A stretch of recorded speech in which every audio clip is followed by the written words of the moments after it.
Oi, pessoal, sejam muito bem-vindos a mais uma edição do podcast Não Existe Tentar, onde a gente conta histórias de pessoas que não tentam, mas fazem acontecer. Eu sou Caterine Barros, sou host desse podcast e também sou diretora de estratégia e atendimento da Camelo & Co, agência que viabiliza esse podcast. E tô aqui com meu parceiro. Sou o Saulo Camelo, sou o CEO e fundador da Camelo & Co e também co-host desse podcast maravilhoso, que é o Não Existe Tentar. E o Não Existe Tentar, ele saiu de uma filosofia da própria agência Camelo & Co, que quem é Camelo & Co, né, Cater? Vamos falar um pouquinho disso. A Camelo & Co é a agência que viabiliza esse podcast, patrocina e é uma agência de publicidade e marketing. Lá nós atendemos clientes como Roche, Xiaomi, grandes marcas como Camil, União, entre outras, pequenas também e médias empresas, e também nós desenvolvemos projetos de branding, de marketing, de publicidade, tecnologia, influenciadores, entre outros. Sempre olhando para criatividade e publicidade em primeiro lugar. Mas vamos falar e começar agora o nosso podcast, certo? E se você tá chegando agora, aproveita que a gente tá na nossa terceira temporada, então tem muitos vídeos legais aqui pra vocês assistirem, tanto no nosso canal do YouTube quanto do Spotify. Tem Geraldo Rufino, tem o Sebastian da CIA, tem a gerente da Volkswagen, gerente CEO da NBA. CEO da NBA, gerente do Mercado Livre, enfim, histórias muito legais de pessoas que estão por aí fazendo acontecer. Mas hoje, estamos com um convidado super especial, porque a gente vai falar não só sobre fazer, né, mas como fazer, né, um jeito diferente de fazer as coisas. Vamos falar sobre encantamento, então seja muito bem-vindo, Gabriel Villarreal. Depois de tanta gente importante que passou por aqui, espero não decepcionar, né? Olha a responsabilidade, Imagina. né? Com certeza A não gente vai. abre com essa responsabilidade toda de carregar essa continuidade. Muito obrigado pelo convite, uma honra estar aqui com vocês. Muito prazer. Gabriel, para quem tá chegando agora, Gabriel é advogado, mas também é especializado pela Disney Institute, né? Sobre encantamento e experiências memoráveis, certo, Gabriel? Sim, na verdade, assim, eu falo que eu tenho essas duas vidas, né? A do advogado, com todos os estereótipos que o advogado tem, e a do palestrante de metodologia Disney, né? E isso são, curiosamente, duas coisas que se encaixam muito bem dentro da minha vida. Se bobear, a gente vai acabar falando sobre isso. E eu tenho 4 especializações dentro da Disney na área de negócios, e eu compartilho muito com as pessoas como fazer para criar, através da experiência, o maior resultado para a empresa, como aplicar técnicas e conceitos que a Disney utiliza nos parques para conquistar a mente e o coração do cliente. Muito bom, e a gente vai falar isso muito por aqui. Gabriel, pra gente começar, a primeira pergunta que a gente faz é, pra você, existe tentar? Tentar não existe. Aliás, isso é algo muito legal. Legal da gente também, inclusive, não ter feito o roteiro, porque eu nem esperava essa pergunta. Mas eu gosto porque isso tem muito a ver com a minha vida. Teoricamente, se eu fosse avaliar as probabilidades que eu tinha de ter conseguido as coisas que eu consegui, elas eram tendentes a zero. Nem eu mesmo acreditava muito. A única coisa que eu tive ao longo da vida foi justamente ir, né? E normalmente as pessoas me falam, Gabriel, mas o que tinha lá pra você? Eu falei, não sei, eu apenas fui. Então, eu sou muito de simplesmente, se ter uma oportunidade, eu não sei nem qual é a oportunidade, mas eu quero estar lá. A vida toda que eu fiz, seja nos meus mais de 25 anos na advocacia, meus 19, quase 20 anos como palestrante, foi o quê? Se em algum lugar tem algo, eu quero saber o que tem lá. A gente só sabe qual é a oportunidade se a gente for até lá conhecer. Talvez essa seja a mensagem que eu quero deixar sobre esse assunto de tentar. Normalmente as pessoas esperam saber qual é a oportunidade para decidir se elas vão lá. Eu sempre fui o contrário. Eu, como nunca tinha muitas oportunidades, eu sempre fui para ver o que tinha. E de tempos em tempos você encontra coisa muito boa. E a gente tá falando aqui, gente, com uma pessoa que não só faz, mas como equilibra diversos pratinhos. Você tava contando pra gente que advoga, é diretora em empresa, faz palestra, ainda arranja tempo pra vir em podcast, busca os filhos todo dia na escola, assiste a NFL. Então, como que... Vou pra academia. Vai pra academia. E posta sobre isso. Posto sobre isso. E queria que você contasse um pouco, pra gente começar te conhecendo, um pouco da sua rotina, como você equilibra todos esses pratinhos, como que você aplica também as coisas que você acredita nessa sua forma de viver e tocar as coisas. Isso vai muito lá no começo da minha carreira. Eu falo que eu nunca fui muito bom em nada, mas uma coisa que eu sempre adorei foi trabalhar. Trabalhar pra mim, eu comecei a trabalhar aos 14 anos de idade, eu tô com 45, já faz um bom tempo, né, que eu tô nessa vida. E a única coisa que eu gostava era de trabalhar. Eu adorava trabalhar. Era um lugar onde eu me realizava, porque eu não era um cara muito bom, muito hábil com muitas coisas, mas no trabalho eu tinha aquilo que se eu focasse, fizesse as coisas direito, alguém dava um parabéns e eu adorava isso. Então eu costumava ser muito bom em tudo que eu fazia. Desde a carreira de office boy aos 14 anos de idade, para depois estagiário de direito, advogado, empresário e tudo mais. Então eu sempre gostei muito disso. E o grande segredo para mim foi que tudo é natural se ter uma paixão. E eu me apaixonei. Eu tenho, acho que o privilégio de trabalhar com duas coisas que eu sou apaixonado, que é a advocacia, de um lado, e a palestra, do outro. As pessoas às vezes falam, não, Gabriel, você seria bem sucedido em outra coisa, qualquer coisa que você fizesse. Eu falo, não, qualquer outra coisa que eu fizesse provavelmente daria errado. Porque faltaria esse item de paixão. Eu tenho uma paixão desde os 8 anos por ser advogado. Imagina que criança problemática, imagina que criança perturbada que olha para os pais com 8 anos e fala assim, eu quero ser advogado, né? E eu queria ser advogado desde os 8 anos, nunca pensei outra coisa, nunca tive, na nossa época, lembra? Tinha o teste vocacional, as orientações, não, o tempo todo eu soube. E na sua família não tem nenhum advogado? Na minha família, eu sou a segunda pessoa a ter tirado um curso superior, a primeira é meu irmão mais velho. Então, eu venho de uma família com poucas oportunidades, com poucos recursos, mas com pais que sempre focaram em educação. Entender que se os filhos tivessem educação, eles iam justamente dar esse pulo geracional que precisavam. E é muito engraçado, porque depois de nós dois, meu irmão mais velho e eu, anos depois, minha mãe teve o diploma dela do ensino superior, e meu pai já com quase 60 anos, concluiu o ensino superior dele. Mas voltando àquilo, eu sempre fui apaixonado por isso. Então, quando eu fui trabalhar, eu adorava aquilo. Eu adorava. E outra coisa que eu era apaixonado eu queria ser professor. Eu tive professores incríveis, eu adorava aquele professor, meu professor do colegial, meu professor de história do colegial, meu professor de direito civil na faculdade. Aquelas pessoas, quando começavam a te contar sobre algo, não estavam só te trazendo a matéria, o conteúdo. Eles criavam uma história, uma paixão em cima daquilo que você vai falar assim, cara, é muito incrível. E normalmente temas chatos, que você, na boca dessa pessoa, era algo incrível. Eu falei, eu quero ser esse cara. Então, o primeiro desejo que eu tive era de ser professor universitário. Me via lá, professor universitário, aquele professor legal. Nossa, vão me chamar para ser paraninfo, imagina que legal. Mas isso acabou não acontecendo desse jeito. Me chamaram para o mercado empresarial. Então, eu comecei em 2006, dando treinamento para bancos. Mais para frente evoluí a carreira para palestras maiores, entrei na questão da Disney, que sempre foi uma paixão desde criança, também desde os 8 anos, e essas coisas foram se encontrando. Agora, de fato, eu só consigo administrar tudo isso porque eu amo fazer o que eu faço.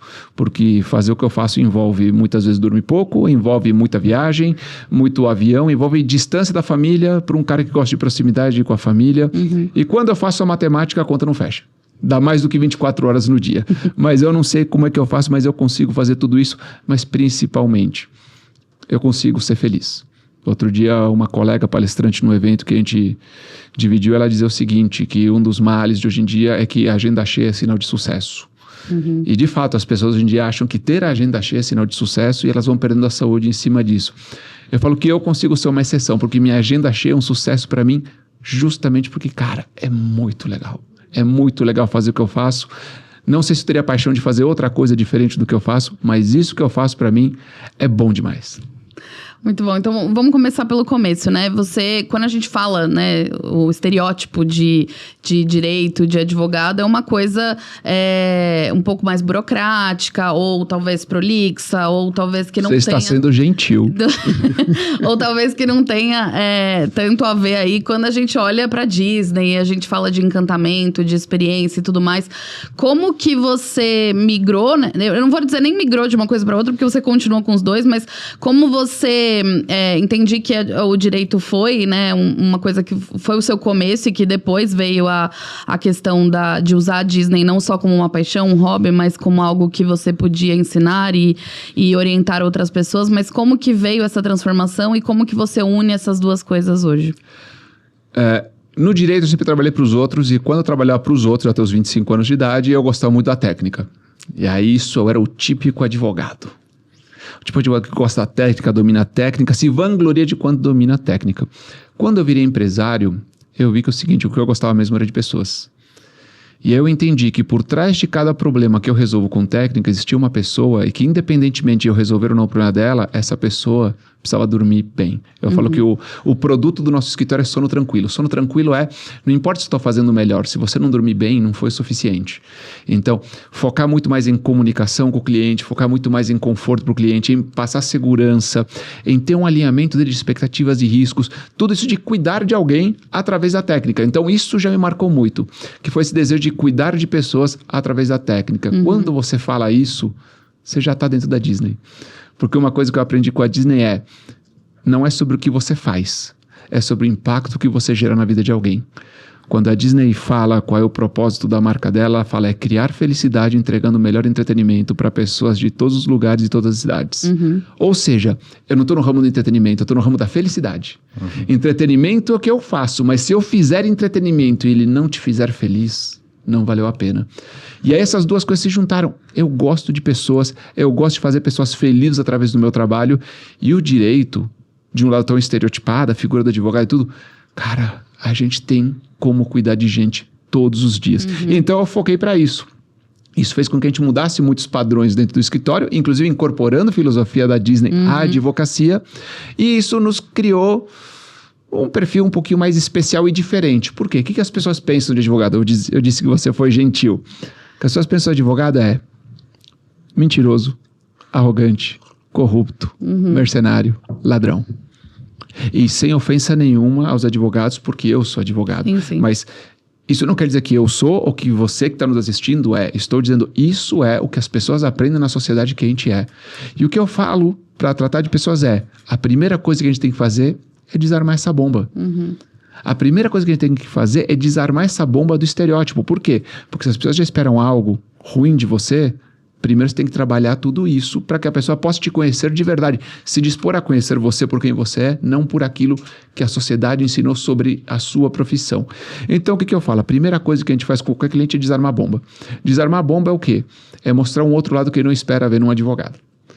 E uma das coisas que eu falo é servir. Servir é a maior prova que você pode utilizar para o seu cliente para desarmar qualquer bomba. Então, no meu escritório, a gente tem uma mesa de reunião grande, uma sala grande, eu tenho um bar de café. E a primeira coisa que eu faço com qualquer cliente, inclusive qualquer entrevistado meu que vai lá para um processo seletivo, eu entro e eu digo, você quer um café? E ao invés de eu chamar a copeira, chamar a minha secretária, chamar alguém, eu vou até a máquina de café, eu opero a máquina de café, eu pergunto, você quer um café forte, médio ou fraco? Você quer açúcar ou adoçante? Eu pego o café no pires, monto o pires, levo, sirvo para a pessoa, depois sirvo o meu e vou para o outro lado da mesa. O que eu estou fazendo ali? Estou mostrando uma vocação por servir. Ele nunca espera que o advogado vai servir. O advogado vai chamar alguém. A gente tem um escritório bonito, um escritório grande. Não grande como outros escritórios tão grandes, mas um excelente escritório. A pessoa espera, não, vai vir a secretária, vai vir a copeira, vai vir alguém fazer esse trabalho pra gente. Eu demonstro uma humildade e um desejo de servir. Isso já é algo que mostra quem eu sou e que ajuda a quebrar o estereótipo. Depois tem outra técnica que eu utilizo, que é o seguinte. Enquanto a gente toma esse café, eu não vou te perguntar o que está acontecendo com você ou qual problema te trouxe. Normalmente o que eu uso é o seguinte. Você chega para mim por indicação de alguém. Esse é o meu mercado. Eu tenho orgulho de falar que em 20 anos como escritório, eu nunca peguei o telefone para pedir para alguém ser meu cliente. Sempre alguém indicou alguém. Então, você chegou por indicação do Saulo. Assim que você dá para tomar um café, de onde você conhece o Saulo?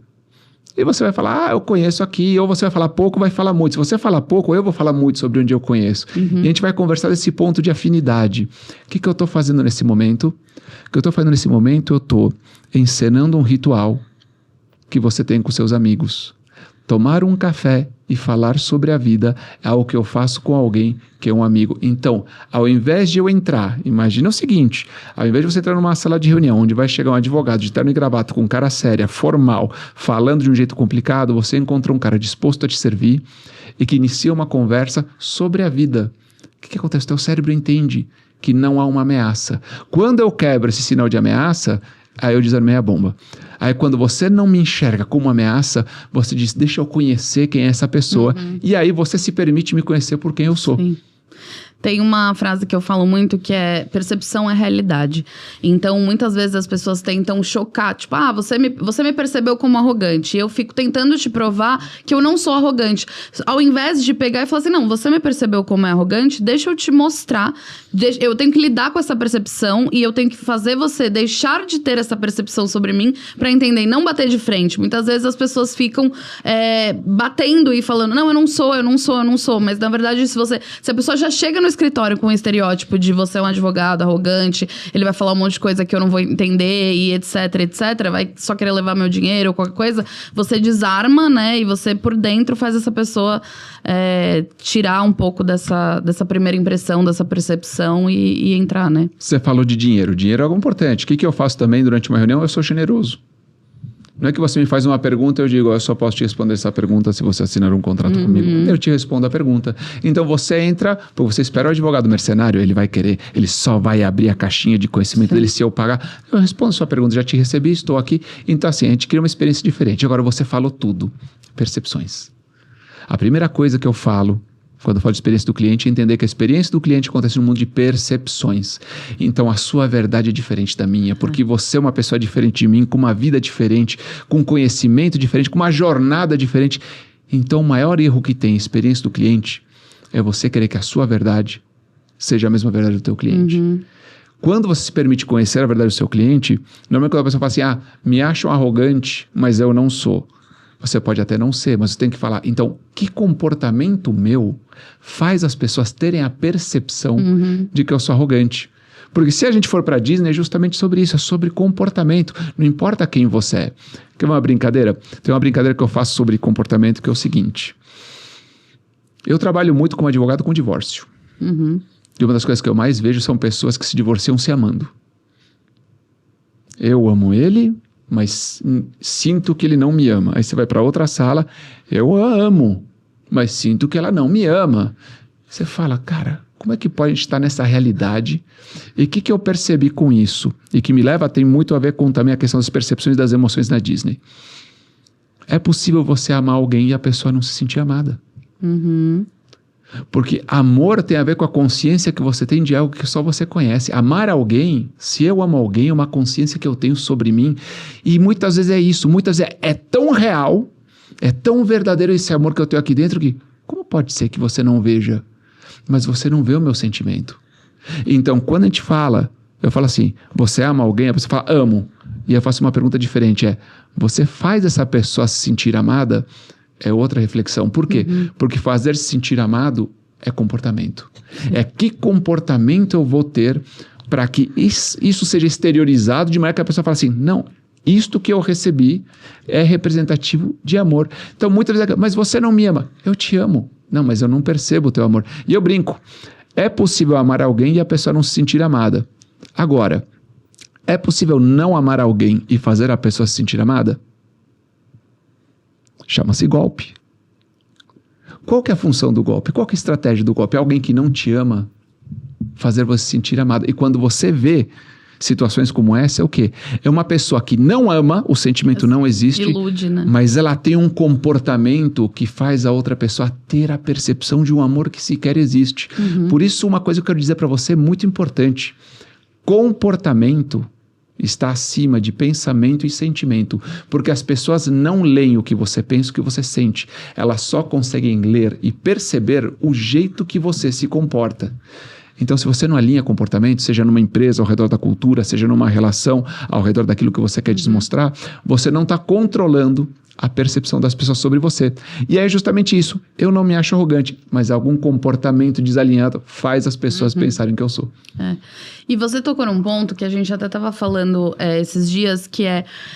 Quando a gente fala de atendimento, ou excelência de atendimento, experiência, muitas vezes a gente acaba indo para isso que você trouxe, que é uma coisa mais customizada, mais personalizada, onde você, de fato, você falou, no meu escritório eu faço questão, eu sento, eu converso com cada uma das pessoas e tal. Mas quando a gente olha a Disney, por exemplo, a gente tá falando de um parque que entram, sei lá, quantas milhões de pessoas por dia, mas a gente também tem empresas que lidam com uma grande operação e tal. Qual que é a sua visão de como a gente pode como as marcas, né? Já que a gente fala muito também com empreendedores ou pessoas de marketing que estão olhando para a questão das marcas.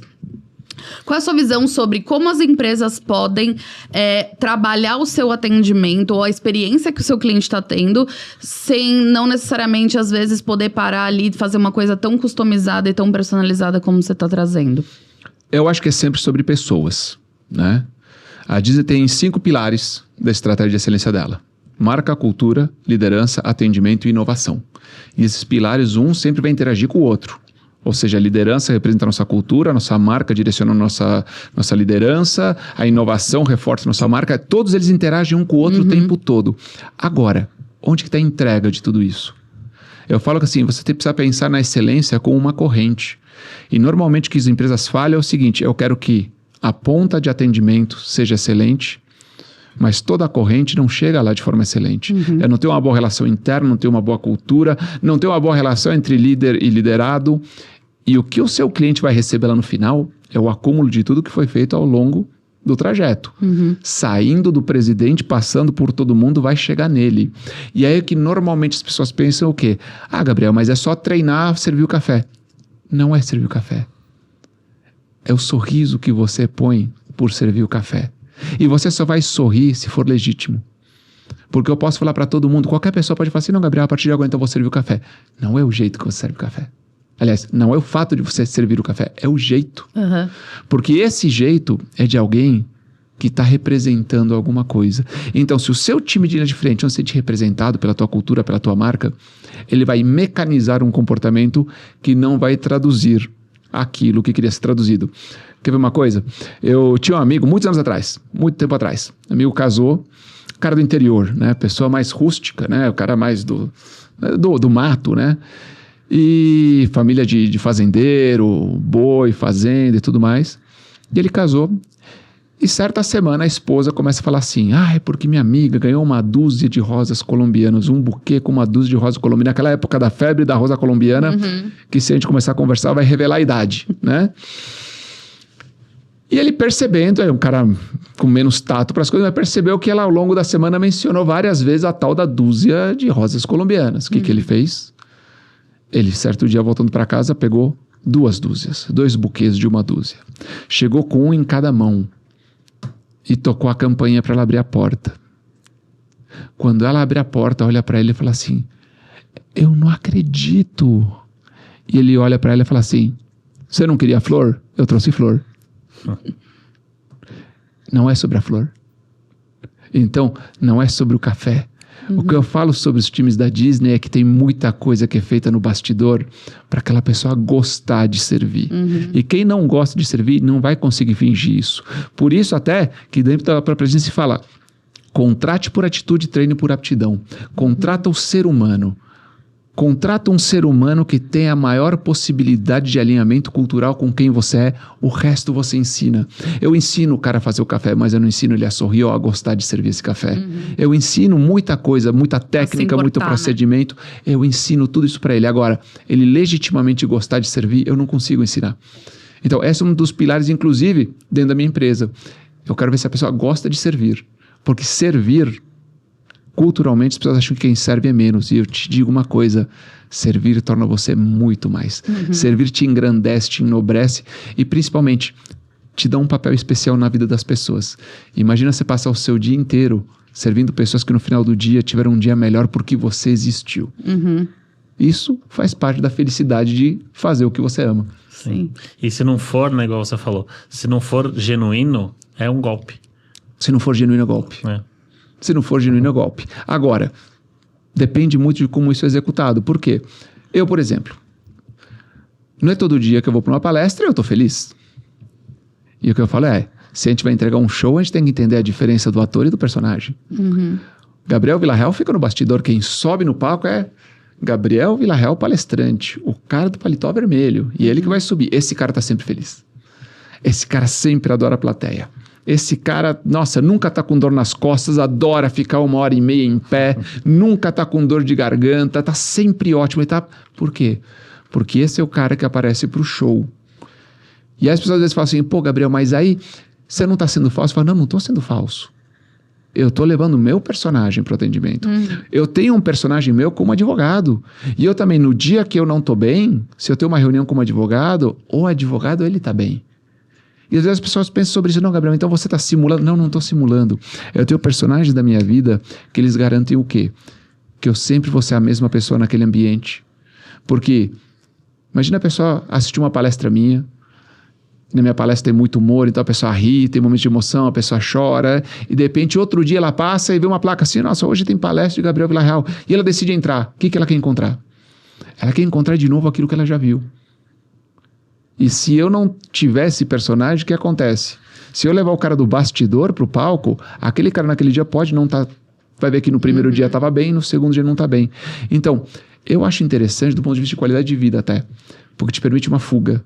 Te permite, não é falsidade, muito pelo contrário, é falar, cara, todos os meus problemas param de existir na hora que eu piso no palco. Na hora que eu entro na sala de reunião, eu não tenho mais problema algum. Eu tô livre e tô num papel que é servir, que é gerar um impacto positivo na vida de alguém. E curiosamente, eu falo isso muito, falo até no palco, às vezes, é aquele personagem, Gabriel Villarreal palestrante, que cura muita coisa que Gabriel Villarreal estava passando. Porque aquele cara, ele sorri, ele faz as pessoas rirem, ele recebe um carinho tão grande que quando ele volta para o bastidor para ser a pessoa física, Gabriel Villarreal, o dia está melhor. O dia dos outros está melhor, o meu dia está melhor, todo mundo ganha. Muito legal. E você falou essa questão, né, de estar num dia e ir no outro, isso também é marca. Exatamente. Não só o seu paletó vermelho, mas também o seu comportamento, né? Então, e é isso que também a gente fala muito na agência, né, Cata? E é interessante que você construiu, né, ao longo desses 19 anos, a sua marca e passou a ser, porque assim, a metodologia, ela existe, mas você tá transcrevendo ela para as pessoas, você tá passando elas para as pessoas do seu jeito. E eu imagino que elas escolhem isso também, né? E hoje você tá aí conquistando mais de 100 mil seguidores e tal, e você tá também construindo a sua marca junto com aquilo que você se propõe a dizer, né? Hoje em dia, na verdade, assim, eu me inspiro muito na Disney, mas hoje em dia o que você vê na minha palestra é material meu. Anos de reflexões, anos de contação de histórias, nada é melhor do que contar uma história para alguém, nada encanta mais do que ouvir uma boa história, que de repente você fala, cara, mas que legal. Só que tem uma coisa muito bacana de entrar no palco que eu digo assim, como é bom estar aqui. Como é bom estar aqui. As pessoas falam assim, Gabriel, você ainda se emociona? Me emociono muito para entrar no palco, porque é muito bom estar ali naquele lugar. Sim. Às vezes tem palcos mais desafiadores, tem dias que você não está muito bem, mas é tão legal estar nesse lugar. É tão legal você ver que a tua mensagem faz sentido para alguém, que por isso que eu te digo, eu consigo fazer tudo o que eu faço justamente por esse amor e porque não é um amor gratuito. Eu recebo muita coisa de volta. Eu recebo muita coisa, independentemente de resultado financeiro e de outras coisas que vêm com isso. Uma troca, né? Eu recebo muita coisa para minha vida. E algo muito legal que eu faço como palestrante. Eu sempre conto alguma história sobre a minha família. E é muito legal porque me reconecto com essas histórias toda vez que eu conto.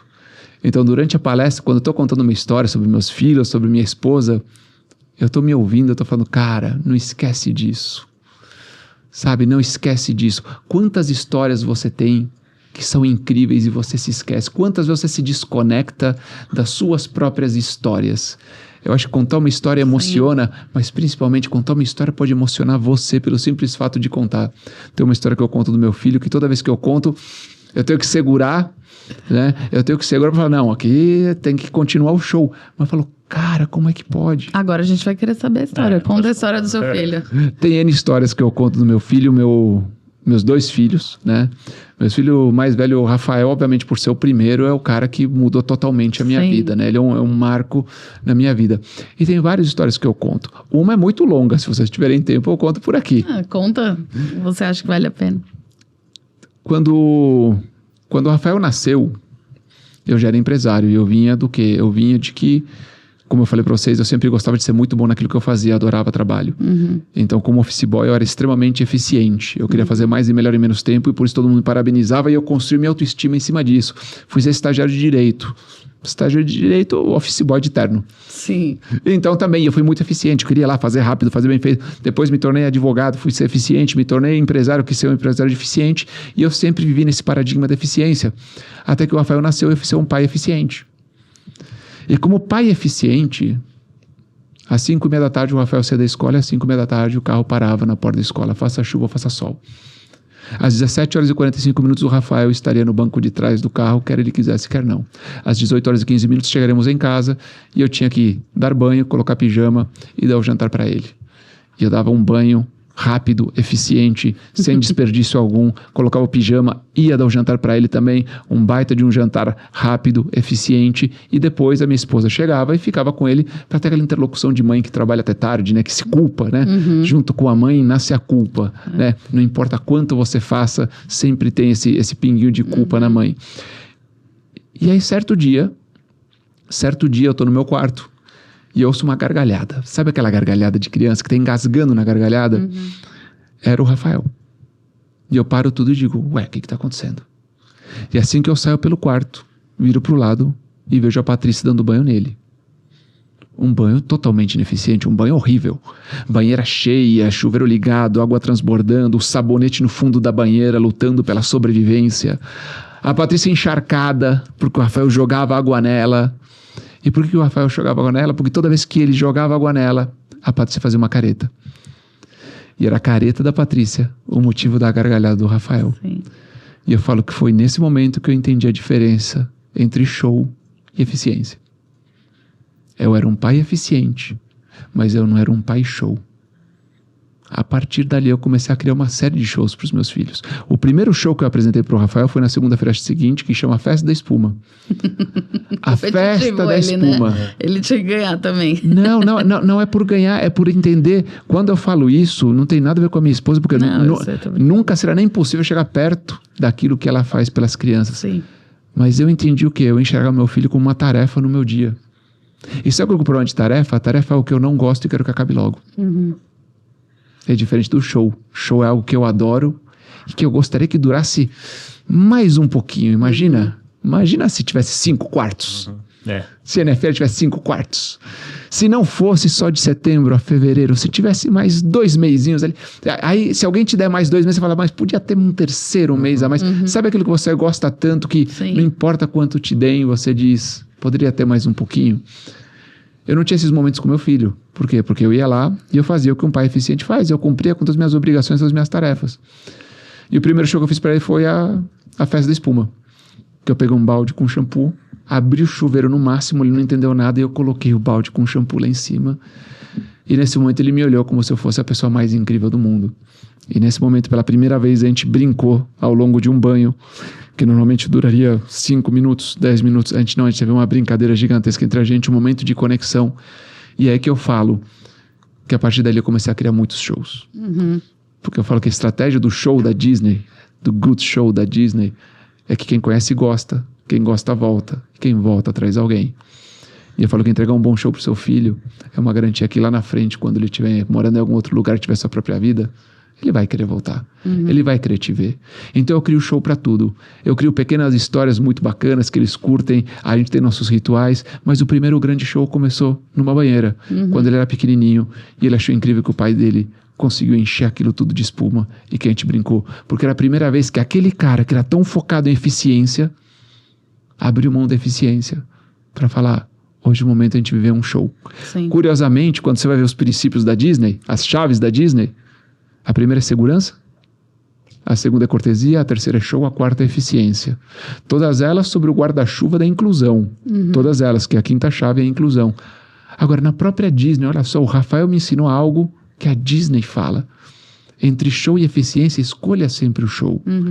Se permita ser menos eficiente para deixar uma marca.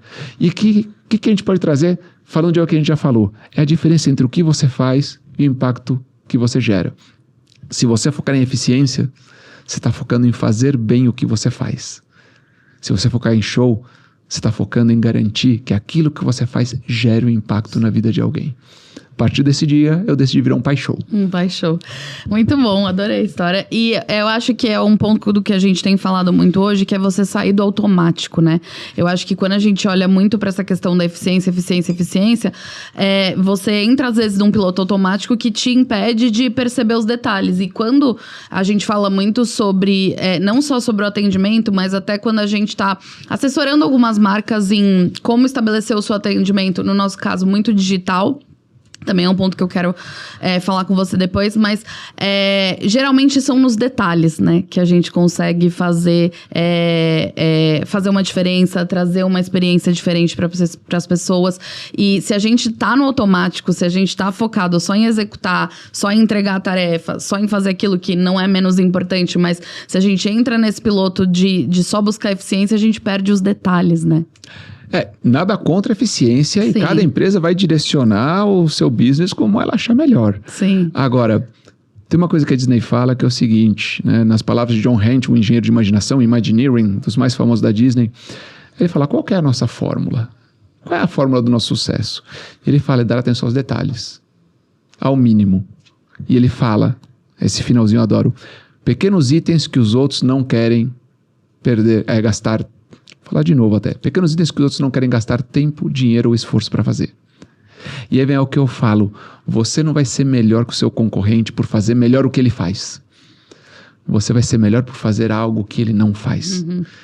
O que você poderia fazer que você não está fazendo?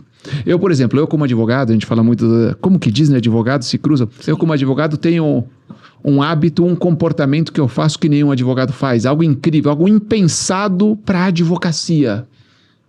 Quando o cliente liga, eu atendo. Isso é algo que para o mercado da advocacia é impensado. E eu atendo no primeiro toque. Tocou o telefone. Oi, Saulo, como é que eu posso te ajudar? E a pessoa fala, ué? Me atendeu? Uhum. No primeiro toque. A primeira vez que isso acontece, a pessoa... Na segunda vez, oi, Saulo, como é que eu posso... Mas você atende rápido. Eu falo, minha função é estar aqui para te atender. Eu não te prometi que eu estava aqui para te servir? Uhum. Não, Gabriel, mas você está aqui no podcast e com certeza se o seu telefone tocar, você não vai atender. O meu cliente está tão acostumado com a minha velocidade de atendimento que ele sabe que se o telefone tocar 2 vezes, ele não precisa mais esperar. Eu estou numa audiência, estou numa reunião, estou em cima do palco, ou estou num podcast. Mas sabe que eu vou retornar para ele assim que eu estiver livre. Uhum. Porque a gente gera uma marca, isso é branding, é uma marca registrada ao redor, mas por quê? Não é porque eu sou o melhor advogado, tenho mais diplomas que outro advogado, porque eu faço aquilo que outro advogado não faz. Uhum. Nenhum cliente entra perguntando quantos diplomas eu tenho. Agora, a gente fala, eu quero ser melhor. Quando você quer ser melhor olhando para o seu concorrente, você vai focar em eficiência. Mas se você quiser ser o melhor olhando para o seu cliente, você vai focar em ser o melhor para ele, na opinião dele. E na opinião do cliente, disponibilidade é ser melhor. Uhum. Eu tenho alguém que quando eu ligo me atende, eu tenho alguém que quando eu procuro me recebe, eu tenho alguém que quando eu pergunto me responde. E você pode não ser o melhor qualificado na técnica, mas se você trabalhar esses comportamentos como estratégia, a gente vai alimentar a percepção de melhor dele. Sim. Eu brinco que é o seguinte, todo mundo, Saulo, você, atleta, já se machucou. Sim. Já se machucou, com certeza. Você é uma profissão de altíssimo risco. Sim. E sempre aparece aquele amigo que te fala, vai ao meu médico, ele é o melhor. Sim. Vai ao meu médico, ele é o melhor. De acordo com o Conselho Federal de Medicina, eles têm mais de 500 mil de médicos ativos no Brasil. Quantos médicos essa pessoa conhece? E mesmo conhecesse todos, o que ele entende de medicina para poder validar e qualificar um em detrimento do outro? Não entendi nada, mas ela te fala de coração, vai ao meu médico, ele é o melhor. O que ela quer dizer com isso? Vai ao meu médico porque nele eu confio, ele resolveu um problema que eu tive. Isso é ser o melhor. Fui lá, tive uma boa experiência. Isso é o ser o melhor. Então, o meu escritório pode ser o melhor escritório do mundo para quem eu atendo. E isso não impede que o outro escritório seja o melhor escritório do mundo para quem ele atende. Isso permite que todos nós sejamos os melhores. Porque você precisa ser o melhor para o seu cliente. Normalmente, no paradigma da eficiência, você quer a validação do teu mercado. Eu quero o meu concorrente me reconhecendo como melhor. Eu quero a revista especializada do meu mercado me reconhecendo como melhor. Eu quero o ranking do meu mercado. Eu quero, sabe o quê? Que o cliente que entrar pela porta saia e diga, encontrei o melhor. Isso não tem a ver com diplomas, não tem a ver com técnica, não tem a ver com tempo de experiência. Isso tem a ver com a percepção dele sobre aquilo que você entregou. E essa percepção vai ser afetada profundamente quando você entrega para ele algo que os outros não quiseram gastar tempo, dinheiro ou esforço para fazer. Sim, sim. E quando a gente fala hoje dessa percepção também de atendimento, uma coisa que a gente discute bastante, que a gente fala para os nossos clientes, é a questão do omnichannel, né? Então, hoje o cliente, quando a gente fala em atendimento, ele quer ser atendido na loja física, da mesma forma que ele vai quando ele te chama no Instagram, da mesma forma que ele vai quando ele liga para o seu call center, da mesma forma como que você observa também essa questão das empresas que olham para o seu atendimento de uma forma mais global, de uma forma mais omnichannel mesmo? Eu tenho tido experiências bastante negativas, né? Como uma pessoa que avalia muito atendimento e principalmente hoje em dia adoro, até faço consultoria na parte de atendimento virtual. Sim. Porque é muito interessante que eu falo o seguinte, o cliente te dá tanta informação, você já tem a informação do seu cliente, você apenas não usa. E aí a gente quer ser tão tecnológico que, por exemplo, chatbot. Se você não programa direito, atrapalha, dá raiva, Sim. faz eu me sentir preso. A opção que eu quero não existe. A opção, eu tô com uma concessionária ali precisando e eu não tenho como falar. Deve ser a mesma. Não existe. A gente teve outro problema. E você não consegue falar, e não existe. Todos os canais que você entende é máquina. Você pelo atendimento humano não vai. O que eu digo tem um caso interessante. Fui dar assessoria para uma empresa. Ela falou, não, Gabriel, que a gente queria muito ver essa parte de atendimento via WhatsApp, porque a gente tem um chatbot, super orgulhoso do chatbot. Eu falei, vamos fazer o seguinte, eu vou acionar você e teus 2 principais concorrentes. E depois eu te falo. E eu fui lá falar com eles. Falei, tem uma notícia boa e uma ruim. Eu vou falar ruim primeiro. Eu falei, o teu atendimento é muito ruim. Eu falei, e a boa? Teus concorrentes é pior ainda. A gente faz cliente oculto também, às vezes, para os clientes. Mas assim, me perguntou, o chatbot perguntava qual é o seu nome, né? Rede de pneus, né? Troca de pneus, rede automotiva. Qual é o seu nome? Qual serviço você quer? Meu nome é Gabriel, o serviço que eu quero é troca de pneus. Qual é o modelo IA no seu carro? Tal modelo. Qual é o aro da sua roda? Eu não sei. Sei lá. E basicamente o sistema, se você não sabe, ele não quer conversar com você. Se você não sabe, você não presta para ser meu cliente. E de novo, eu tenho falado muito sobre tecnologia e humanização. A tecnologia está aí para humanizar a nossa relação. Você não pode usar tecnologia para qualificar o cliente para você. Você tem que usar a tecnologia para você se qualificar para o seu cliente. Bom, como tinha assim, não sei, depois de insistir muito, vai para o atendimento humano. E aí o atendimento vem, olá, meu nome é fulana, boa tarde, você não presta atender. Qual é o seu nome? Não acredito. De novo. E o que você quer? Eu quero comprar pneu. Qual é o modelo do seu carro? Você sabe o aro? Não sei. Você poderia ter o seu carro? Não consigo. Então não tenho como te atender. Não, é muito absurdo. E a gente já passou às vezes por isso. Tem até uma história que a gente estava num hotel, mas nesse caso parece que a pessoa não quer vender. E outra, se fosse o dono, ele não falaria isso. É muito absurdo. Eu acredito nisso. Que teve até uma história que eu fui comprar um souvenir. A gente tava no hotel indo embora voltando pra São Paulo numas férias que a gente teve logo no começo do ano. Aí eu queria comprar um chaveirinho lá do hotel. Eu falei assim, oi, tudo bem? Era 6 e pouco. Posso comprar? Ela, tá aqui. Quanto que é? Tanto, sei lá, 10. Ela, eu não posso te vender. Eu, não? Ela, não posso te vender porque o caixa já fechou.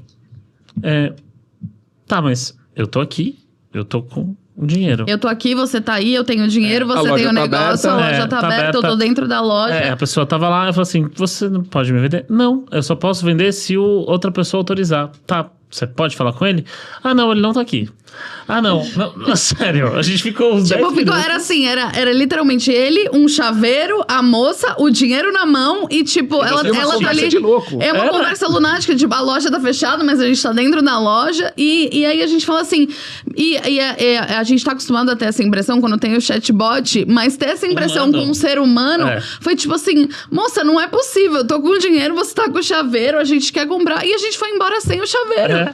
Mas esse é o problema de hoje. Hoje, o ser humano quer se parecer ao robô. A gente está no momento que se você quiser aproveitar essa oportunidade, deixa para o robô aquilo que ele sabe fazer e brilha naquilo que só você pode fazer. Brilha no teu atendimento, brilha no teu comportamento, brilha no teu sorriso, brilha no ser humano que você é. Não, eu quero competir com o robô naquilo que ele faz. Se a gente ficar repetindo as coisas, trabalho repetitivo, a gente não sai do lugar. Mas é legal o quê? Primeiro, Eu sempre olho um degrau acima. A pessoa está fazendo aquilo que ela foi educada a fazer, ou está fazendo algo porque ela não foi educada a fazer diferente. Então, ou é uma empresa que pensa desse jeito, ou uma empresa que não cogitou a ideia de treinar a pessoa sobre como ela pensa. De novo, cultura. Outra coisa importante é, quando não há segurança para o colaborador, Sim. você chega nesse tipo de situação. O principal ponto de experiência do cliente é o colaborador seguro. Porque ser protagonista, ir lá e fazer diferente, envolve você se expor. E o que normalmente as empresas fazem? O colaborador que se expõe, coloca ele em risco.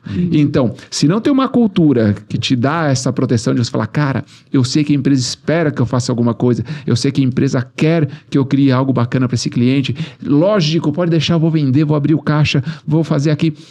Se você está lutando pela sobrevivência, você não tem condição nenhuma de criar experiência para o seu cliente. E é por isso que eu pergunto, seu colaborador, ele tem um ambiente seguro para poder entregar excelência para o seu cliente? Porque se o colaborador não tem um ambiente seguro, o que ele quer? Ele quer ser invisível. Ele quer não aparecer. Ele quer mais 30 dias até o próximo salário e que nada aconteça aqui.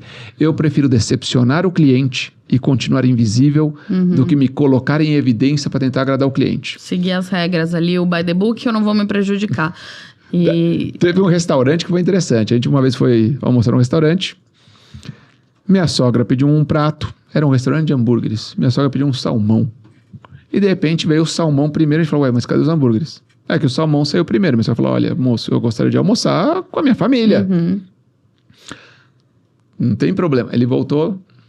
Quando saíram os hambúrgueres, veio o mesmo prato de salmão que ficou numa luz aquecendo, ressecando. Era incomível. Ele falou, mas você está me trazendo o mesmo prato? Tá ruim, tá...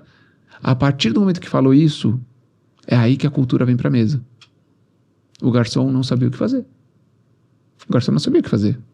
E não é que não sabia o que fazer porque não tem o discernimento, é porque não tem o amparo da empresa. Porque se o garçom tivesse amparo da empresa, falasse assim, tem razão, troca, ou nem teria trazido o segundo. Pessoal, olha, aconteceu isso daqui, infelizmente os pratos saíram, uma falha nossa, faz outro prato para sair junto. Mas não, ele não tem isso. Então o que ele quer? Ele quer apenas que o problema não se torne problema dele. Porque se eu trocar de prato, pode descontar do meu salário, então vai esse prato mesmo. Aí quando ela reclamou, o garçom parou, só um minuto, e chamou o maître. E de repente estamos nós, a família, o garçom e o maître. E o maître olhando, só um minutinho. Foi lá e chamou o gerente. E de repente tinha 3 pessoas discutindo o que fazer numa situação que é bastante óbvia. E vocês querendo comer. Mas a situação é bastante óbvia. Sim. Aí de repente fala, não, a gente vai trocar. Fala, mas se você for demorar o tanto que você demora... No fim ela acabou comendo o que ela não queria. E quando veio a conta, cobraram dela o prato que ela tinha comido. Que não era o prato que ela queria. Mas o que acontece? Essa paralisia toda acontece porque a equipe não sente o poder de estar ali. Se a empresa fala, cara, primeiro o cliente, depois a gente se resolve aqui dentro, todo mundo vai atuar. E o que a gente faz muitas vezes, quando a gente começa a criar esse DNA de encantamento, você começa a descobrir que aquele cara que nunca apareceu, que sempre foi invisível, você descobre nele, cara, um artista. Um cara que ama atendimento, só ele nunca pôs isso pra fora, por quê? Porque nunca deram um cenário pra ele. Ele nunca esteve seguro. Você começa a dar ferramenta pras pessoas, elas encantam. E elas adoram encantar, sabe por quê? Porque você passar o dia inteiro colhendo sorrisos faz sua vida ter um significado muito maior do que você passar o dia inteiro servindo prato de comida pros outros. Agora, começa na empresa. Como eu falei, marca, cultura, liderança, atendimento e inovação. Tudo isso tem que interagir junto para chegar no teu cliente. E você tocou num ponto que a gente lida bastante, assim, infelizmente, que nem sempre tudo vai sair como planejado. Às vezes você programou um ótimo atendimento, você treinou sua equipe, você ouviu seu cliente e tal, e por algum motivo, que pode ser um desses que você falou, ou por uma série de questões, o atendimento não foi da melhor maneira possível, né? Deu um erro, pessoas erram, deu um erro, que nem você falou, o prato chegou ressecado, deu um erro. o que fazer nessas horas, né? Na hora que eu já tive uma primeira experiência ruim, eu tô ali, de fato, prestando um segundo apoio e tal. O que fazer nesses casos? É interessante porque a Disney ela separa a experiência do cliente em 3 grandes áreas: design, delivery e recovery. Ou seja, o design de experiência, a entrega de experiência e a recuperação de experiência. Uhum. O design é como eu construo a experiência para ela acontecer. O delivery é o que eu entrego comparado àquilo que eu desenhei. E o recovery é para recuperar uma experiência negativa. Às vezes, o que acontece é que vai muita coisa para o recovery que uma falha de design. Às vezes é muita coisa para o recovery que uma falha de delivery, uma falha de entrega. Então, um mapa muito interessante de experiência do cliente é você falar quais são os erros principais que acontecem aqui, porque tem erros que são recorrentes. Eu falo, por exemplo, na Disney. Na Disney, todo dia, alguma criança, na hora que abre o seu picolé, derruba seu picolé no chão. Uhum. E eu não posso que toda vez que um picolé vai ao chão, eu tenha que reunir um grupo, vamos montar um comitê para saber o que a gente vai fazer com relação ao picolé. O que eu preciso se é o que acontece sempre, vai continuar acontecendo, não tenho como prevenir, não tenho como fazer um design melhor para prevenir isso, nem como entregar uma experiência melhor, por quê? Não está ao meu alcance. Eu tenho sim que ter uma estratégia de recuperação. E a estratégia é simples, dê outro picolé. Uhum. Mas isso está no livro, está no playbook. O pessoal já tem isso, então eles já sabem como agir. Então, normalmente o que eu recomendo se você tem problemas recorrentes na sua empresa, você precisa mapear e entender a origem desses problemas. Se são origens de design de experiência, corrige o design. Se for origem de entrega, é porque não está sendo entregue aquilo que foi desenhado. Agora, se você tem uma experiência que foi corretamente desenhada e uma entrega que foi corretamente feita, você vai para recovery, você vai para a área de recuperação de experiência. E aí resolva. A Disney tem uma frase que eu adoro que diz o seguinte: não é culpa minha, mas é problema meu. É problema meu por quê? Porque eu criei uma experiência que o foco dela era você gostar, porque se você gosta, você volta, e quando você volta, você traz alguém. Olha aí, você não está gostando. E se você não está gostando, já não importa mais se é culpa minha, culpa sua ou culpa de alguém. O picolé caiu no chão por culpa do seu filho, mas ele não está gostando, ele está chorando, você também está me olhando, esperando que eu faça alguma coisa. Eu preciso agir. Eu preciso agir por quê? Porque eu preciso trazer esse cliente de novo para a experiência positiva. Então, às vezes, se fala muito em recuperação de experiência, mas a recorrência do problema é uma falha de entrega, uma falha de design. Então, eu sempre recomendo para as empresas, olha bem toda a tua experiência, desenha bem, entrega bem e deixa para recuperação aquilo que você não consegue. Aquilo que são falhas de entrega que vão acontecer, ou aquilo que são fatores externos que você não tem como prevenir. O picolé na Disney vai continuar caindo. Então eu preciso o quê? Preciso que o meu time não tenha paralisia quando isso acontece. Se eu sei que isso daqui é recorrente, vai continuar acontecendo e não tenho como prevenir através de design ou delivery, o que eu preciso ter? Estratégia de recovery, estratégia de recuperação de experiência. Qualquer hora, na hora que o picolé cair no chão, assim que você virar para olhar para o vendedor de sorvete, ele já vai ter outro picolé na mão te esperando. Você não vai ter que pedir. Ele já sabe o que fazer. Por quê? Porque está empoderado para isso. Porque ele sabe que é isso que a empresa espera. Ele sabe que tem toda a segurança que ele precisa para fazer isso. Então ele age de imediato. Ele não precisa consultar ninguém. Para erros, essa é sempre a dica. Mapeie aqueles que acontecem muito, para já ter uma estratégia de solução. E aqueles que são inéditos, lide da melhor maneira entendendo uma coisa. 1, não discuta a culpa com o cliente. E 2, você não precisa resolver o problema. Você precisa resolver a relação com o teu cliente. Às vezes o problema não tem solução. Às vezes o problema não tem solução. O que você queria, eu não tenho como te dar. Eu tenho que encontrar uma outra solução colateral que mantenha a nossa relação num bom patamar. Sim. E na agência também, nós também cometemos erros, né? Acontece, mas eu sempre falo, quando a gente está começando uma relação, a gente sempre fala para os clientes que não importa, erros podem acontecer, mas a gente vai ser parceiro do cliente para falar, olha, a gente vai resolver da melhor maneira. E já teve até casos, né, Catê, que a gente já precisou até às vezes mudar o contrato do cliente. Falar assim, não, o cliente pra gente é muito prioridade. E a gente, não importa qual cliente, né, mas o cliente estar na gente é a prioridade. E a gente mudou o contrato diversas vezes. A gente deu bônus pro cliente várias vezes. E isso já tá começando também a estabelecer como cultura. Os nossos gestores, já aconteceu mais de uma vez, de chegar e falar assim, olha, aconteceu tal problema. A gente tá, sei lá, gravando no podcast. aconteceu tal problema, e a partir disso, ó, bonifiquei aqui, ok?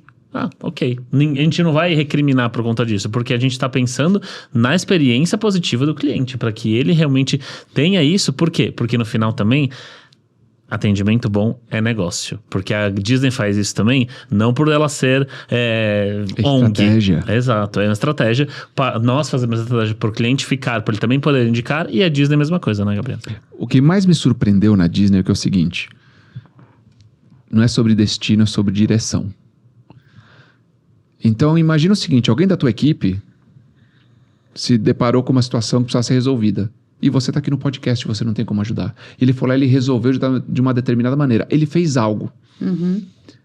Aí depois, quando você fica sabendo, você fala assim, eu teria feito melhor. Pois é, mas você não estava lá. Quem estava lá era ele. Então, o que a Disney fala é o seguinte, tem que ser na direção dos nossos princípios. Se você toma uma decisão naquela direção, a sua decisão é correta. Não importa se a minha seria melhor ou não. E muito obrigado, porque quem estava lá para tomar essa decisão era você. De novo, deixando a pessoa segura. Se você conhecer bem nossa cultura, souber a direção que você precisa tomar, qualquer decisão naquela direção é a decisão correta. E outra coisa que eu falo, erro fideliza. E as pessoas subestimam o momento do erro. Erro fideliza. Nossa, crise fideliza. Crise fideliza. Porque superar uma crise com um cliente pode ser mágico ou trágico. E é até uma das coisas que a gente costuma falar. Eu tenho um cliente que está com a gente há quase 5 anos, renovando já, sei lá, de 6 em 6 meses ele já está renovando, sei lá, que número de contrato. E chegou um determinado momento que ele falou assim, não está funcionando. E aí eu falei assim, tá, me conta por quê. Ele me contou e aí eu falei assim, tá bom, deixa eu resolver. E a gente sentou com o time, a gente resolveu. E aí, depois, o feedback dele pra mim foi... Não foram as coisas que você fez quando tudo tava tudo bem que me conquistaram. Foi, sim, as coisas que vocês fizeram quando eu dei o feedback de que estava ruim. Então, eu concordo muito com você. De que, muitas vezes... Inclusive, essa é uma das coisas que mais... Na área de atendimento, que mais pega pra mim... É quando a pessoa sai e ela não fala pra você o que tá errado. Ou ela não fala pra você o que deu. Porque se o seu cliente tá sentado com você... Falando pra você o que ele não gostou, ele ainda tá... Vou usar a palavra que a gente gosta, mas ele ainda tá tentando. Ele tá querendo. Ele ainda tá querendo fazer acontecer. Ele ainda tá querendo aquela relação, né? O que eu falo é assim. Ou o cliente fala com você, ou ele fala sobre você. E a escolha é sua. O que eu falo de momentos de crise, a gente tem que torcer para que não existam. Mas toda relação a longo prazo vai ser colocada à prova. A gente fez 20 anos de escritório. Ontem. Não vou dizer a data para não deixar marcado a data para as pessoas não saberem quando é que a gente esteve aqui.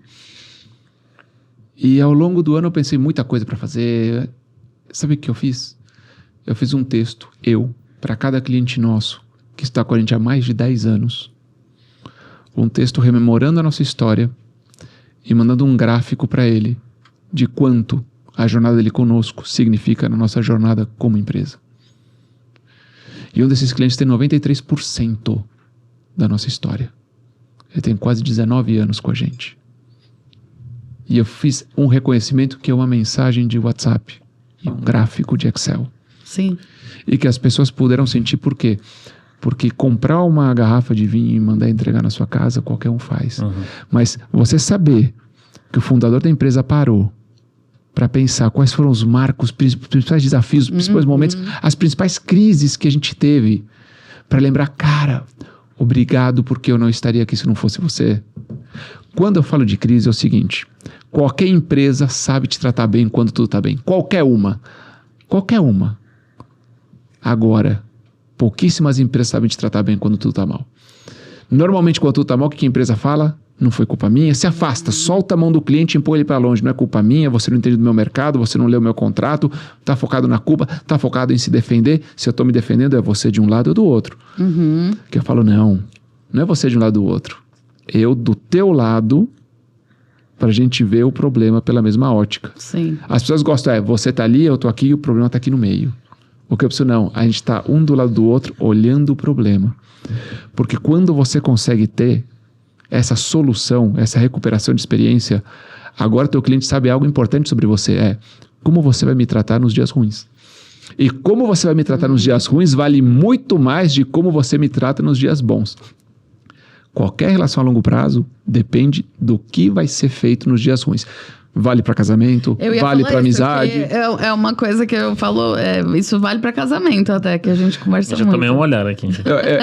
Eu falo o seguinte, você pode viajar o mundo, né? Ilhas gregas, sabe? Turquia, Dubai, Maldivas, Tailândia, Indonésia, Austrália, África do Sul. Se no meio disso tudo houver uma discussão e faltar dignidade e respeito, acabou. Porque a relação a longo prazo, ela não é medida pelos momentos felizes. Ela é medida pela superação dos momentos tristes. Então, na sua relação com o seu cliente, você precisa resolver esses pontos. Porque eu poderia simplesmente desfazer do cliente. Fazer o que eu estou mandando, não, esse cliente é louco. Por quê? Porque ele tem uma percepção diferente da minha, ele tem uma verdade diferente da minha, e ou ele aceita a minha verdade ou não serve para ser meu cliente. E muita empresa joga cliente fora com orgulho, dizendo que está respeitando seus valores. Eu digo o seguinte, acabei de mencionar, eu tenho um cliente que ao longo de 20 anos de história, ele participou de 93% da nossa história. Quantos problemas a gente já teve que resolver? Quantas vezes ele não gostou do que ouviu? Quantas vezes a gente errou mesmo, não é ele achou, a gente errou. Agora, o que todo cliente meu sabe é o seguinte, se eu errar, eu vou levantar a mão. E eu vou tirar e falar assim, eu preciso te contar uma coisa. Eu errei. Não, eu preciso te contar alguma coisa, o teu time fez algo que me levou a errar. Não aquela coisa de... Sabe aquele pedido de desculpas? Eu queria pedir desculpas por você estar errado, sabe? Sim. Não é. Eu quero legitimamente pedir desculpas porque eu errei e eu deixo claro. Eu faço reuniões com os clientes nossos a longo prazo e falo assim, cara, desculpa, eu errei e saiba o seguinte, a única certeza que eu posso te dar é que em algum outro momento eu vou voltar a errar. Eu não tenho como te prometer que eu não vou voltar a errar, mas eu tenho como te prometer que toda vez que eu errar, eu vou levantar a mão, vou assumir meu erro e procurar uma forma de resolver isso para você. Isso vale mais que acertar. Sim. Eu tô, na verdade, aqui de 2 mestres do atendimento, porque a Gabriel, obviamente, tudo que a gente tá falando, mas pouca gente sabe, a Caderine, ela é mestre do atendimento. Então, as coisas que acontecem, as buchas que acontecem ela já tá com vergonha. As buchas que acontecem na agência, ela vai lá e resolve todas, e ela é muito boa nisso, né, Caderine? Você que tá dizendo. Eu tô achando que o Saulo é muito bom em jogar as buchas pra você. Eu arrumo várias. Essa é a profissão dele. Ele que traz os clientes pra gente resolver. E é isso. A gente, muito do nosso atendimento é isso, de sentar, ouvir, entender qual é o X da questão. Às vezes a gente vendeu uma coisa que não era o que ele tava precisando. Às vezes o que ele tá precisando é outra coisa. E eu queria, Gabriel, que você falasse um pouco. Eu imagino que você talvez escute essa pergunta algumas vezes, quando se fala de Disney, tem muito essa impressão de que, e a Disney hoje ela é sinônimo de encantamento, experiência e tudo mais, mas talvez coloque muito no pedestal, né? E talvez você escute assim, mas eu não sou a Disney, né? Como eu faço pra gerar esse encantamento, gerar essa... Se eu sou um posto de gasolina, se eu sou uma loja de ferragens... Se eu vendo brigadeiro, como é que faz pra trazer esses conceitos e valores, princípios, direcionamentos que a Disney traz e que a gente aprende com eles pro dia a dia?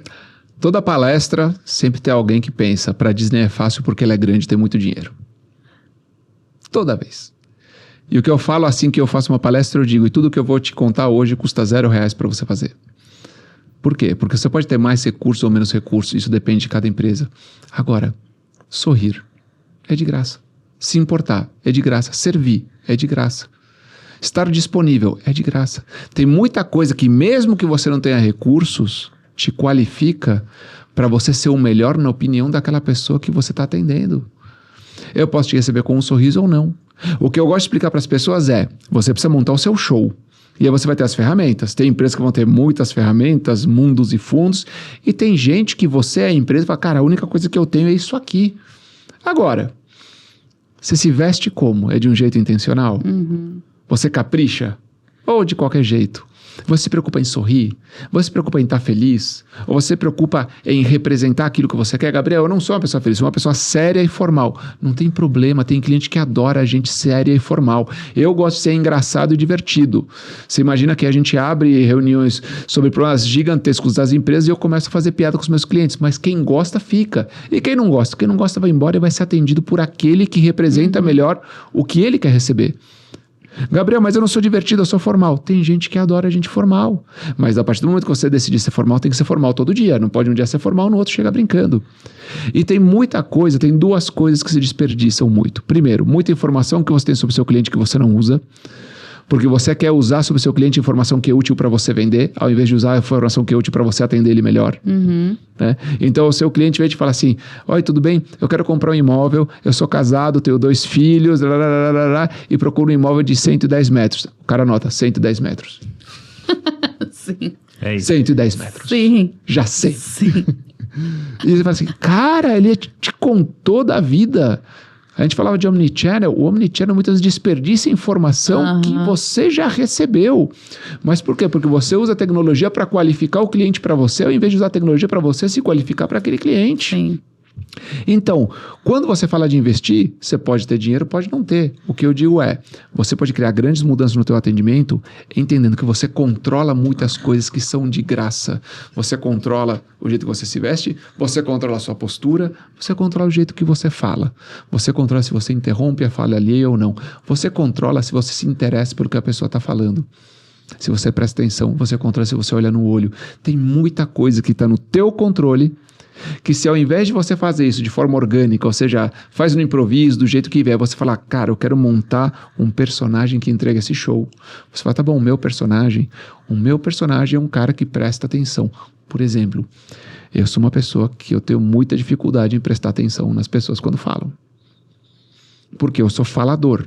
Desde criança. Eu converti o maior defeito que a família inteira falava, esse moleque não cala a boca de jeito algum. Falei, quer saber? Vou fazer isso profissionalmente. Agora eu sou palestrante. Agora as pessoas me pagam para falar. Só que, como eu sou uma pessoa muito faladora, você acha que eu sou um bom ouvinte ou não? Eu não gosto de ouvir. Eu gosto de falar. Tô aqui ocupando 3/4 do tempo do podcast falando. Mas eu tenho que aprender o quê? Que quando eu estou atendendo, eu tenho que saber ficar calado, ouvir e prestar atenção, porque aquela pessoa está me contando a história dela. E se eu fizer isso, eu já sou diferente de um mercado que está preocupado muito mais em vender uma solução do que em compreender quem você é como ser humano, qual que é o teu contexto e tudo mais. De novo, não é sobre dinheiro, é sobre esse espírito de servir e é sobre você fazer as coisas de forma intencional. A intencionalidade é a marca registrada da Disney. Nada pode ser orgânico. Tudo que você acha que aconteceu com você na Disney, que foi super espontâneo, na verdade tem 99,9% de chance de ter sido um processo bem executado a ponto de parecer espontâneo. O que você vai desenhar para o seu cliente? Desenhe quem você é. Como você fala, como você se veste, como você gesticula, como você senta, qual a postura que você tem, quão limpa está a sua mesa quando você recebe o seu cliente. Se você faz um café bom, um café ruim acaba com o resultado de empresa. E com funcionário também, que a gente já teve um funcionário que pediu demissão porque o café era ruim. Eu trabalhei num escritório que, quando eles entraram em crise, a primeira decisão foi diminuir o café. Não pode. E eu falei, você não entende nada de pessoas, porque não pode ser que você tirar o café do time e você acha que é a saída para superar a crise. Mas, de novo, por exemplo, é muito fácil ter uma sala de reunião impecável, mas como é que está a higiene do seu banheiro? Como é que você recebe... Como é que o teu cliente sabe quem você é? Toda vez que você vai atender, você vai contar uma história sobre quem você é e sobre quais são seus valores. Então, quando eu vou lá contar minha história sobre servir, sobre ouvir, sobre me importar, sobre sono tranquilo, sobre falar para a pessoa, eu quero que você esteja segura, eu conto uma história sobre quem eu sou. Curiosamente, o que o meu mercado faz como advogado? Qual é a grande estratégia do meu mercado? Eu falo para você, o mundo vai acabar. O mundo vai acabar. A sua vida acabou. Mas se você assinar essa proposta, eu vou te salvar. Então, eu trabalho num mercado que normalmente, dentro do estereótipo do advogado, é o quê?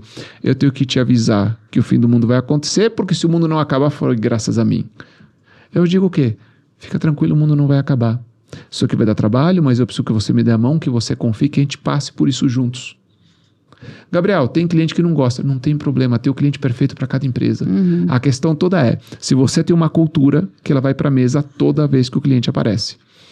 Não pode que para cada cliente você é uma pessoa diferente, você tem que ter o mesmo padrão para garantir que você é especialista naquele tipo de cliente e que por isso, aquele cara que gostou de você vai te indicar uma outra pessoa. Mas quando ele indicar, ele vai falar, vai lá porque é assim, assim, assim.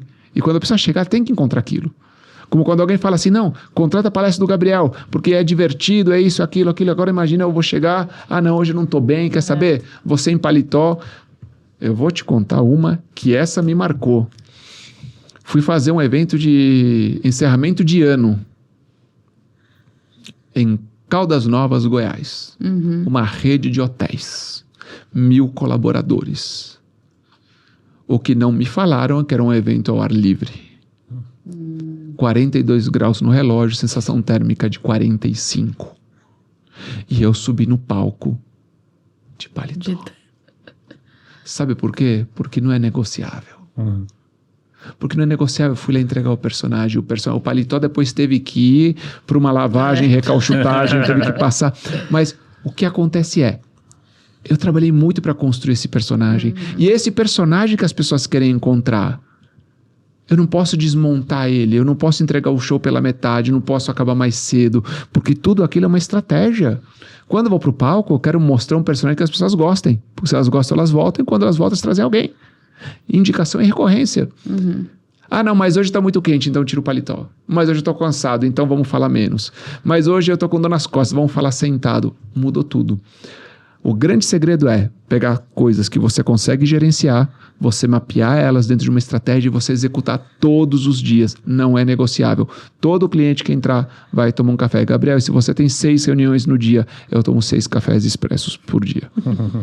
Porque todo cliente vai ter esse café, esse momento que a gente vai conversar, esse momento que eu vou lá mostrar que eu tô ali para servir. Sim. Falando na sua palestra, todos falam que é um show, não é mesmo? Convidamos aqui a todos a conhecer também o Instagram do Gabriel. Coloca aqui, Pedro, coloca aqui no GC aqui. Mas eu queria te fazer uma pergunta. Qual que foi a palestra mais inesquecível da sua carreira? E se teve alguma? Mais inesquecível. Tem várias formas. Eu vou citar uma, porque para mim ela foi tensa. Foi a primeira vez que eu palestrei para 5.000 pessoas. Eu estava muito nervoso. Foi muito tempo atrás, 2017, eu acho.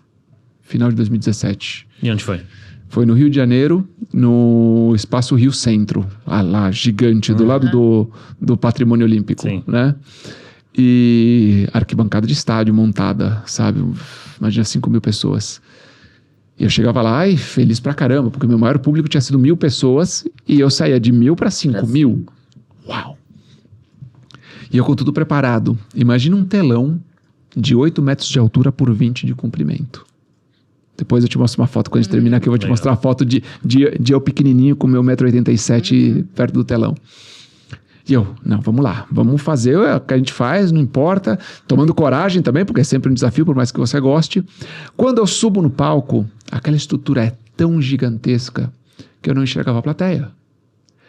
Tanta luz, tanta coisa no palco, eu não conseguia enxergar as pessoas. E normalmente, até então, né, quando eu estava no palco, eu ia falando, ia medindo a reação das pessoas para eu encontrar minha posição de conforto. Não estão gostando, tá indo bem. Eu tomava coragem muito naquilo que a plateia devolvia. Eu estava totalmente cego, eu não conseguia ver nada. E eu entrei, e obviamente 5.000 pessoas diferente de uma palestra pequena, né, que o tempo todo as pessoas vão querer aplaudir tudo. Eu lembro quando eu entrei e não consegui ver nada, eu falei, bom, vou entregar aquilo que eu vim fazer e seja o que Deus quiser. Vou fingir que está todo mundo adorando. Vou entregar como se todo mundo estivesse amando, mas principalmente, vou eu amar o que eu estou fazendo. E fui lá e palestra aqui, palestra ali, palestra ali, palestra ali, palestra ali, e nada. Falei, gente, será que quando acabar vai estar vazio? Será que o pessoal foi embora? Será que eu estou sozinho aqui, uma pegadinha? Né? Quando apagar a luz não tem ninguém? Sim. E eu lembro que eu fiz a palestra inteira e disse, bom, vamos fazer o que a gente veio fazer aqui. E ao final, quando eu digo, muito obrigado, eu ouço 5.000 pessoas. Deve ser. Uma sensação. Eu tava tão tenso, então a agonia de falar, eu não sei se tem alguém do outro lado, não sei se eles estão gostando, porque assim, era escuro, então o pessoal de perto não conseguia ver, que era o pessoal que estava no nível do chão, e o pessoal de longe estava no escuro, não conseguia ver na arquibancada. Na hora que veio aquele som, me veio uma coisa assim, sabe? E me marcou por quê? Não só por esse momento emocional, mas me marcou porque me ensinou algo muito importante. Você não pode esperar a validação das pessoas, você tem que ir lá e fazer. Porque não existe tentar. Sim. Não existe tentar. Eu cheguei, eu tinha um plano, graças a Deus eu sempre me preparei muito bem, e se eu cheguei, desde então eu digo isso, a minha missão numa palestra é não ligar se o público está gostando. Porque se eu esperar a validação deles, eu vou ficar inseguro. É falar, se eu estou aqui, é porque gostam. E eu vou lá e eu executo o que eu tenho que fazer. E o aplauso não está sob meu controle. Quem está assistindo que aplaude. Então, eu não controlo se alguém aplaude. Eu controlo quantos motivos eu dou para alguém aplaudir. Então, desde então, o que mudou muito, fora a emoção do dia, que me mudou muito como palestra, é isso. Eu tenho que trabalhar em apenas dar motivos. Eu não controlo se o público vai aplaudir. Eu controlo se eu dou um motivo para o aplauso. Eu não controlo se minha esposa quer ficar casada comigo. Mas eu controlo se eu faço alguma coisa que aumente as chances dela querer.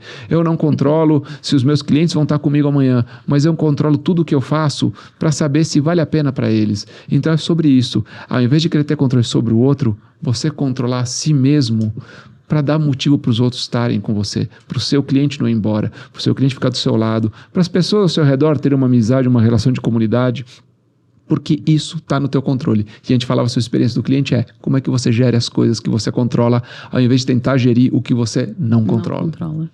Muito bom. Legal, baita aprendizado, hein, pessoal? Pessoal, tivemos uma aula aqui hoje sobre como não tentar encantar os seus clientes. E acho que serve aí para todas as áreas.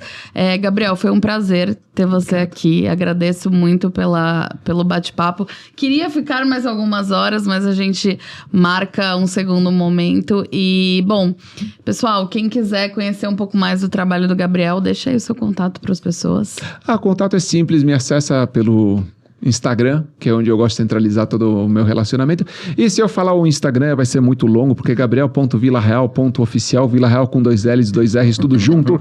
Então nós vamos fazer o seguinte, você entra lá, coloca gabriel.villa com 2 L's. E como que você vai saber que você me achou? Porque vai aparecer um maluco com um paletó vermelho na sua tela. Então o cara do paletó vermelho, você segue lá, tem muito conteúdo e principalmente, é o que eu gosto muito, fica tranquilo, eu não vou querer te vender nada. Eu só vou querer compartilhar conteúdo com você totalmente gratuito, porque eu sou apaixonado pela mensagem. E terminamos então do jeito que a gente começou.